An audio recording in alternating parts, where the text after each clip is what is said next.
All right. Well, we started practice 12 today, coming down to the wire here, finishing up our second spring. Obviously a spring that's been watching a football team continue to improve every day. You can see their improvements.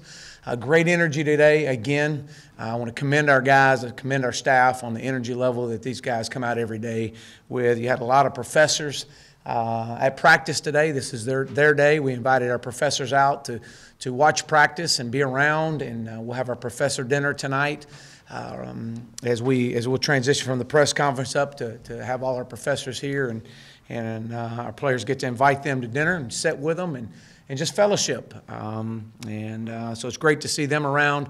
I had a lot of volunteers from our children's hospital that we invited out today to come to practice and get a facility tour and just be a part of our program. Just help us as we lock arms and give back to our community and give back to our great state. And to see them around here was really, really inspirational. I thought it was a really good day offensively, probably one of the best days that they've had this spring. They've won the belt today, which was good. They've been close, but turnovers have prevented that.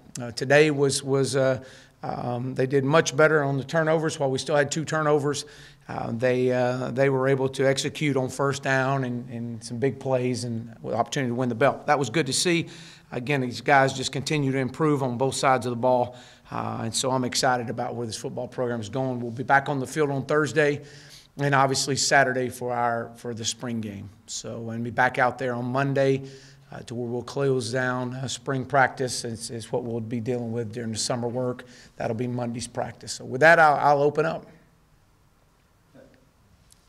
Right before you left for spring, you said that the team's got to keep getting tougher. So the attack drill was instituted after that. What do you make from that standpoint? Well, it's a mindset. It's what it is. It's a mental and physical toughness that we've got to have, and we've got to be better at as a staff, as a team, from a strength staff. I mean, everybody, the whole program, and that's been an emphasis that we've had. I don't want to hear excuses.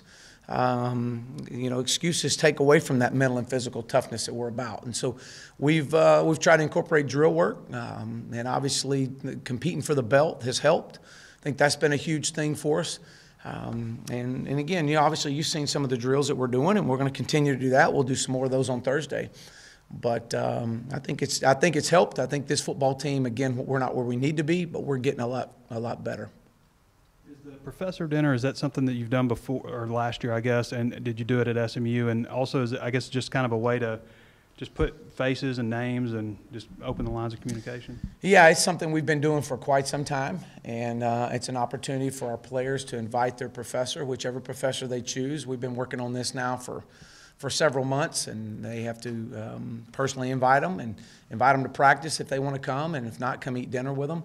And sit with them, and then they'll introduce them to us. And it's more or less, it's just, we're all in this together. We're all the University of Arkansas. We're all Razorbacks.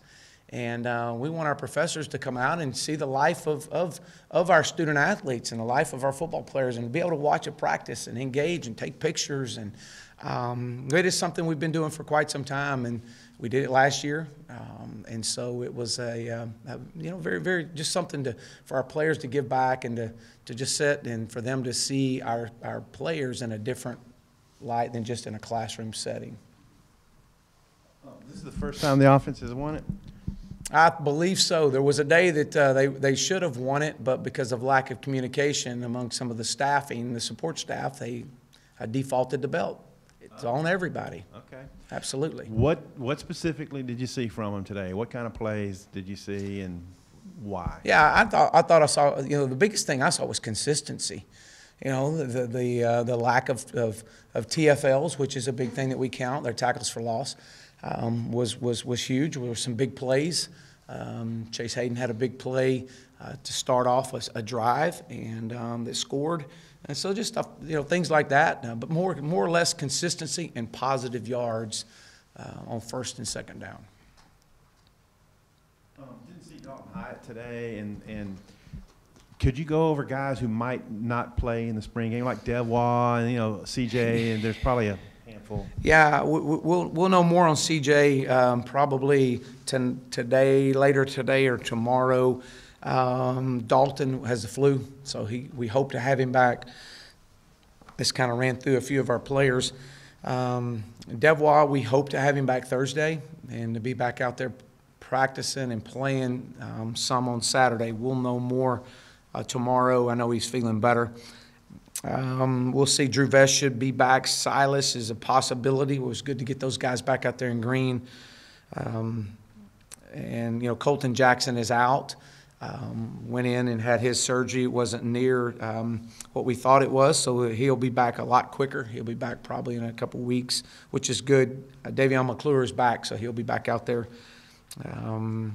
But I think for the most part, we're getting a lot of guys back outside of the normal ones that haven't been with us.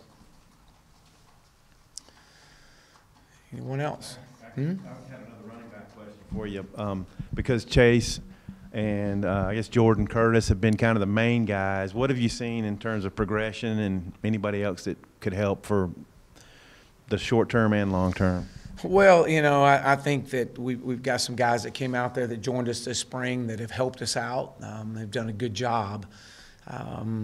But you know, as they transition and move forward, you know, we'll see. But I think that it's, you know, the reps that Chase has gotten this spring has really benefited him. I think he's had a tremendous spring.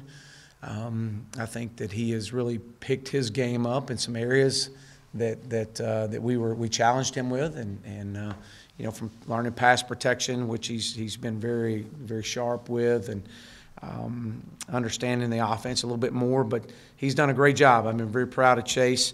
Jordan Curtis, you know, moving from corner to running back, it's been a little bit of a kind of overwhelming at times with him. He's you know, he's been inundated with a lot of information, but has done some good things. We've seen some flashes there, so we'll continue to bring him along. You know, I wish Devois would have been back for the majority of spring, but he's not. You know, again, we'll get Rakeem back in the fall, and we'll go from there. And you know, Monte will be coming in, and we expect him to be ready to play. A video of Cam Curl kind of getting recognized in front of the team the other day. What was that about, and what kind of spring is he having? You know, I think he's, as I shared with him, I think he's been one of the top performers this spring, in my opinion, just watching him and his consistent play. I think his from leadership to the way he's performed this spring, even coming back in January, just the way he's approached his day-to-day work coming back in January and then leading into the second quarter of spring ball. Cam is representing this program, and he's doing some really good things right now. And you can just see a complete and overall just a different buy-in with him, and him understanding that he's such a leader now on that defensive side. So I think he's been one of our top performers this spring. There's no doubt, especially on the defensive side of the ball. And then he and Sosa both, because I think both of those guys have been challenged, and they have responded to the challenge. And the challenge has been we've got to have more consistency out of both of you, and they've done that. You know, I'm trying to go back. Did he have the belt? Yeah. Whoever wins the belt, that side of the ball, which he probably either had the most tackles, or he probably had the most turnovers, or caused some turnovers, or he had a big play or two in the practice before, and so he gets to walk in with the belt with me at the end of at the start of a team meeting. So that's probably what it was right there. Do you plan to have the coordinators in the box on Saturday? Or on the field? No, we'll be on the field. I'm going to have them on the field. It'll be much like a controlled scrimmage like we've had last Saturday and the Saturdays prior to. It'll be a game setting, but it will be a lot of controlled. There'll be very little special teams. We'll have some, but we'll spot the ball in different areas on the field and get some situational work in, but they'll be on the field. You tapped John Steven the other day. And if the offense won today, maybe the quarterbacks had good days. Can you speak to what they look like? Yeah, I thought they both had a really good day. I thought Ben was very comfortable today, and again, his consistent play has just continued to just bring the offense along and progress all the quarterbacks. And so I think the quarterbacks today had a really good day. All of them did. You know, one of the things that we did today was we finished up, we had a big scrimmage on Saturday, so over the last 2 days, we've really challenged our guys through watching the film of things we have to improve on, and how they came out today at practice and was a big response, a big test. And because some of the guys, we did not think that they performed as well Saturday, and so we challenged them, and as you do every week, every day, and those guys came out and they did a really good job of responding, and that's what you would expect and I would expect.